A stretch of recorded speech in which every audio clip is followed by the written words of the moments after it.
Ya, selamat sore kawan-kawan. Assalamualaikum warahmatullahi wabarakatuh. Om Swastiastu, Namo Buddhaya. Pada sore hari ini saya ingin mengucapkan terima kasih kepada sahabat saya, So, kami ada Mbak Yayas, Mas Agus, teman-teman dari Damalum Blueprint. Bisa kedengeran ya?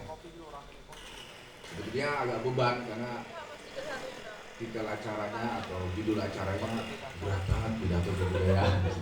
Aku bergetar ngomong depan Mbak Yayas dan Mas Agus, ya kan? Jadi ini satu, walaupun kita acaranya seperti ini, saya pikir tidak mengurangi keseriusan kita untuk memberikan apresiasi tertinggi kepada kawan-kawan Damalum Blueprint yang telah menginterpretasikan dengan cara mereka. Tapi saya nggak mau memulai dulu, ntar malah teknis ini. Baik kawan-kawan, pada 18 Februari 1950, 5 tahun, 5 bulan, 18 hari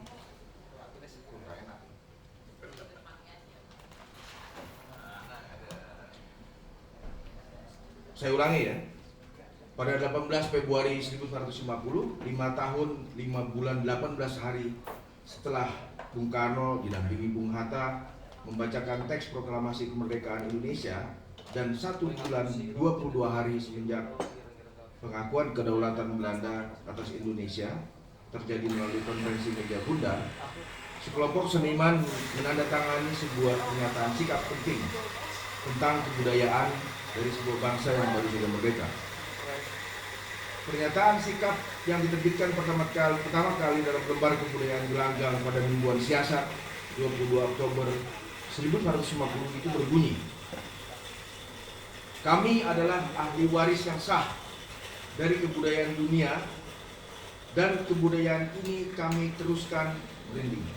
Kebudayaan ini kami teruskan dengan cara kami sendiri. Kami lahir dari kalangan orang banyak dan pengertian rakyat bagi kami adalah kumpulan campur baur dari mana dunia baru yang sehat dapat dilahirkan. Keindonesiaan kami tidak semata-mata karena kulit kami yang sawo matang, rambut kami yang hitam, atau tulang pelipis kami yang menjorok ke depan, tetapi lebih banyak oleh apa yang diutarakan oleh wujud pernyataan hati dan pikiran kami. Kami tidak akan memberi kata ikatan untuk kebudayaan Indonesia. Kami tidak ingat akan ingat akan melap-lap hasil kebudayaan lama sampai berkilat dan untuk dibanggakan.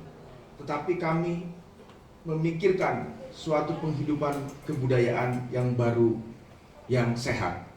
Sampai titik, karena masih panjang. Itu satu pernyataan sikap, surat kepercayaan gelanggang, kelompok seniman gelanggang, situ ada dari Pak Afin, ada beberapa seniman lain, kemudian juga ada pelukis, ada Heng Antung, yang menyatakan sikap tentang gairah ataupun tafsiran mereka sebagai bangsa yang merdeka dan lahir sebagai ahli waris kebudayaan dari sebuah bangsa yang baru merdeka. Yang menarik adalah penggunaan kata kami tentu saja sebagai penanda identitas dia sebagai sebuah bangsa yang baru. Dan yang menarik lain adalah kalimat pada paragraf atau alinea kedua dalam pernyataan ini, kami tidak akan melap-lap kebudayaan atau kebudayaan Indonesia yang lama itu sampai mengkilap, tapi dia akan memberikan sesuatu juga yang baru, menumbuhkan sesuatu yang baru di atas kebudayaan Indonesia yang lama itu. Nah, dalam titik ini apa yang dilakukan oleh teman-teman di Damalum, saya pikir sedikit banyak mewujudkan atau merealisasikan pernyataan sikap seniman gelanggang yang disampaikan tahun 50 pirang tahun, beberapa puluh tahun lalu. Sadar atau tidak, ya apa yang dilakukan oleh teman-teman Damalum ini suatu ikhtiar yang sebetulnya memenuhi nujum atau harapan dari para seniman gelanggang yang membuat pernyataan sikap tadi. Tidak mau mengelap-ngelap, artinya tidak mau mengkultuskan, menyanjung-nyanjung apa yang sudah ada di masa lampau, tapi tetap menghargai dan membuat kebudayaan itu tetap hidup dengan memberikan makna baru, mengkreasi hal baru di atas itu. Seringkali terjadi perdebatan klasik sebetulnya dalam proses menafsir bagaimana kita menghargai kebudayaan yang adiluhung tadi. Apakah kita akan biarkan itu apa adanya? Apakah kita akan seperti candi gitu ya? Kita biarkan itu bermegah tanpa ada kreasi-kreasi baru setelah dari sana. Kritik ini sebetulnya sudah pernah terjadi. Tan Malaka tanpa kita duga juga melakukan kritik terhadap kebudayaan. 2 kali dia menyebutkan, satu di tulisan dia Masa Aksi tahun 26 dan kedua di Madilog 1948. Di sini saya kutip. Dia mengkritik kebudayaan kita khususnya di Jawa itu sebagai kebudayaan yang statis, mati, tidak berkembang karena tidak menurunkan ilmu. Lantas dia bandingkan dengan kebudayaan yang lahir di Yunani, yang menurutnya yang terbuka dan terus hidup dan bisa dikembangkan menjadi satu kebudayaan baru yang membawa kemajuan untuk kehidupan manusia. Kata Tan Malaka di dalam Masa Aksi ditulis terbitan tahun 26, dapat pula dipastikan bahwa Indonesia belum pernah melangkah keluar dari masyarakat feodalisme dan bahwa ia jauh tercecer dari feodalisme di Eropa. Bangsa Yunani jauh lebih tinggi dan dari bangsa Indonesia. Dalam hal ini Majapahit, bila kerajaan ini dianggap sebagai tingkatan yang setinggi-tingginya dalam hal pemerintahan negeri, politik, ilmu hukum, dan kebudayaan, ya, rakyat Majapahit sebenarnya tidak pernah mengenal cita-cita pemerintahan negeri. Berabad-abad pemerintahan itu bukan untuk dan milik rakyat. Perkataan bagi tuan pula, ya junjunganku, kemerdekaan, kepunyaan, dan nyawa pati pernah dan berulang-ulang terucapkan rakyat Indonesia terhadap raja-rajanya. Di sana tak ada orakus, magna carta, dan tak ada pengetahuan yang diselidiki dengan betul-betul seperti dipergunakan oleh Aristoteles, Pythagoras, dan Ptolemeus. Pengetahuan mendirikan gedung-gedung dan ilmu obat-obatan kita masih dalam tingkatan percobaan. Keajaiban Borobudur kita tak seajaib segitiga Pythagoras. Sebab yang pertama berarti jalan mati, Borobudur menurut Tan Malaka. Sedang yang kedua menuntun manusia menuju berbagai macam pengetahuan, dimanapun tak ada jejak bekas-bekas pengetahuan serta puncak kecerdasan pikiran. Dia membandingkan apa yang terjadi di Yunani dengan Pythagoras, segitiga, Archimedes, dan bandingkan dengan apa yang terjadi di Borobudur yang menurut Tan Malaka tidak menurunkan apapun kecuali bermegah-megah dengan masa lalu.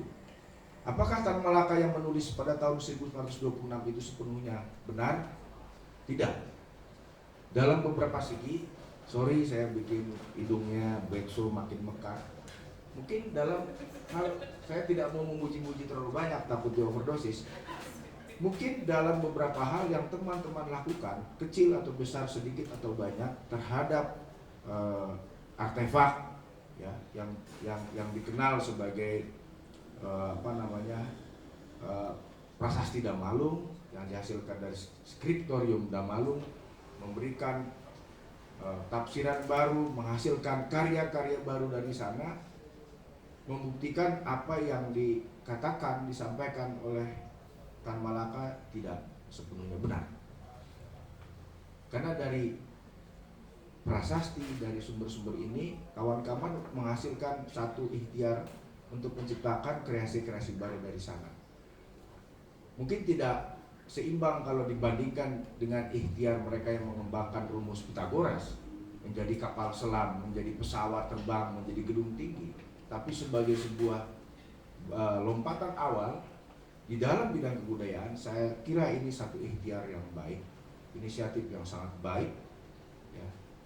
mungkin untuk memenuhi ramalan-ramalan dan keinginan dari para seniman gelanggang, sekaligus membuktikan ramalan-ramalan yang salah dari Tan Malaka.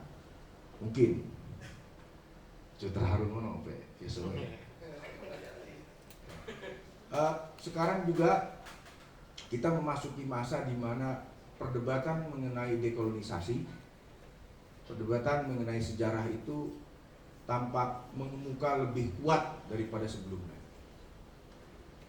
Sejak 2015 misalkan di Belanda terjadi arus baru melihat sejarah mereka dan juga melihat bagaimana mereka hidup dan memperlakukan orang-orang di koloninya. Dan dalam beberapa tahun belakangan juga, terutama sejak Presiden Emmanuel Macron berkunjung ke Afrika Barat, ke Burkina Faso, mengatakan kepada publik di Burkina Faso bahwa seluruh benda seni yang ada di Museum Prancis yang diperoleh dari Afrika harus dikembalikan ke Afrika. Dengan cepat, ide ataupun lontaran gagasan itu menyebar ke seantero negara Eropa, di Eropa Barat khususnya, Belanda, Belgia, Jerman, Austria mengikuti ada atau semacam tergerak untuk mengembalikan artefak ataupun pusaka yang tersimpan di museum, yang tidak semua dipamerkan tapi juga ada di gudang tersimpan selama beratus-ratus tahun dan menjadi benar-benar menjadi benda mati. Kenapa benda mati? Karena sesungguhnya museum adalah sebuah tradisi yang datang dari barat. Dari kebiasaan raja-raja mengumpulkan koleksi-koleksi benda-benda yang unik, ya, yang aneh. Sebagaimana gambaran timur, Orient, yang selalu dipersepsikan sebagai sebuah negeri yang misterius, penuh dengan aneka rupa hal-hal yang aneh. Makhluk-makhluk yang aneh kalau menurut Edward Said dalam Orientalisme. Untuk memenuhi rasa penasaran itu dikumpulkanlah barang-barang, kemudian yang kabarnya ada juga di Belanda. Kebetulan status saya sekarang diminta sebagai sekretaris tim repatriasi dari benda-benda ini. Jadi semenjak 2021 saya diminta membantu Ketua Komite Pak Duta Besar Saka Pujo untuk mengembalikan. Tapi kita selalu bilang kepada Belanda, kami bukan gudang penyimpanan dosa-dosa Belanda, dosa-dosa kolonial. Yang kami inginkan adalah bagaimana memproduksi pengetahuan atas benda-benda yang akan dikembalikan itu.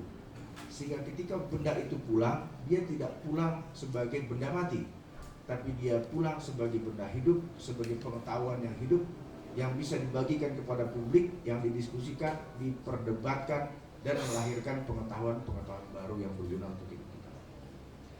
Jadi inisiatif-inisiatif seperti Damalum ini, saya pikir harus terus ditularkan sebagai satu ikhtiar kita ya, untuk menghasilkan pengetahuan baru di atas produk kebudayaan yang sifatnya lampau tadi, yang menurut orang mungkin ini cuma pantas disimpan di museum, yang nggak ada artinya sama sekali. Tapi ternyata kita bisa menghasilkan dari mulai musik, tarian, lukisan, macam-macam.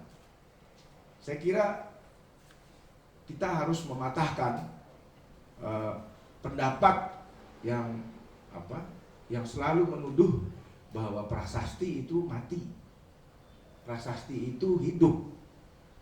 Dan dia meriwayatkan sesuatu informasi, pengetahuan dari masa lalu untuk kita hidupkan dan menambah pengetahuan kita. Nah,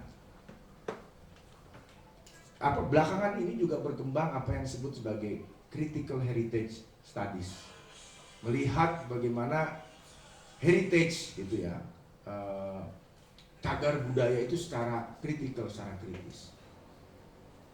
Saya ingin membagi cerita sedikit. Ketika melakukan riset untuk pameran revolusi di Rijksmuseum, ini bukan sejarah yang bisa lama, ini kontemporer. Saya meneliti arsip sitaannya Nevis, jadi organisasi intelijennya Belanda pada saat Perang Dunia Kedua, yang juga melakukan kerja-kerja intelijennya pada saat agresi militer. Saat itu entah bagaimana album fotonya Rosian Anwar disita, dan di dalam album fotonya Rosian Anwar yang disita oleh intelijen Belanda itu ditulislah catatan keterangan dari perwira intelijen. Ditulis di situ, ini adalah Rosian Anwar, redaktur Merdeka, dan memiliki hubungan gelap, gitu, punya pacar gelap. Dalam di situ disebut dalam bahasa Prancis istilahnya aimong itu pacar gelap, gitu, mistress mungkin, yang bernama Anna Laluasan. Anna Laluasan ini adalah adik dari Frans Laluasan, sekretaris Partai Komunis Indonesia. Sebagai peneliti, apakah Anda langsung percaya dengan apa yang ditulis oleh perwira intelijen Nevis? Karena seumur umur sebagai sejarawan baru tahu kalau Rosian itu dekat dengan komunis, dalam arti dia punya hubungan. Padahal dia seorang yang sangat anti komunis. Artinya kita memerlukan kehati-hatian dalam membaca informasi. Dan ternyata benar, itu adalah cara intelijen memframe seseorang dengan latar belakang konteks perang dunia telah selesai dan awal dari perang dingin, awal dari perebutan pengaruh antara blok timur dan barat, yang memframe Rosihan sebagaimana seolah-olah dia punya koneksi dengan kelompok kiri. Dan Belanda memiliki kepentingan karena dia di backup oleh Amerika lewat Marshall Plan dan segala macam yang membangun diri mereka sesudah Perang Dunia Kedua yang membuat mereka porak-poranda.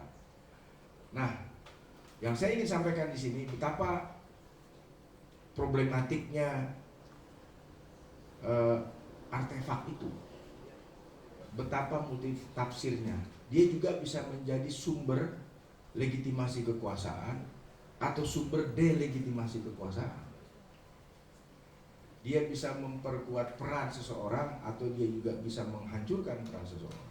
Dia bisa memperkuat satu narasi, cerita sejarah, atau dia juga bisa memporak-porandakan kepercayaan kita terhadap satu informasi, terhadap satu peristiwa, terhadap satu pengetahuan yang sudah lama diberikan kepada kita, yang seringkali mungkin secara doktriner dan dogmatik gitu ya. Kita kan dipaksa untuk mempercayai bahwa A ini seperti ini, B seperti ini. Ketika kita menemukan sumber-sumber, menemukan artefak, menemukan benda-benda yang ternyata memberikan satu perspektif lain, itu membuka ruang-ruang dialog, itu membuka ruang-ruang diskusi.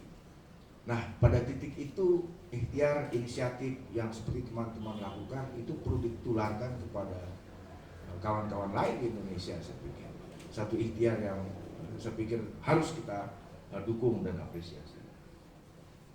Apa ada yang lupa lagi?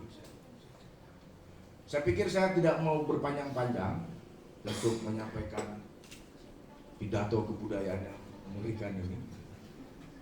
Saya kurang pede kalau pidato kebudayaan itu kelasnya Rendra, Taufik Ismail gitu. Kalau saya khotbah Jumat aja belum layak. Jadi demikian teman-teman sekalian, sedikit saja omong-omongan dari saya. Dan sekali lagi saya memberikan apresiasi kepada kawan-kawan Darmalun Blueprint, dan semoga bisa terus berkarya dan menciptakan kreasi-kreasi baru, karya-karya baru dari dari produk-produk konten zaman lampau gitu ya, sehingga dia terus bisa mendekatkan masa lalu ke masa kini dan bisa merangkul lebih banyak orang untuk belajar tentang masa lalu, tentang sejarah, tapi juga bisa melakukan pemikiran yang reflektif, yang kritis tentang masa lalu itu sendiri dan kaitannya dengan kehidupan kita di masa kini. Terima kasih. Wassalamualaikum warahmatullahi wabarakatuh. Om Santi Santi Santi Om.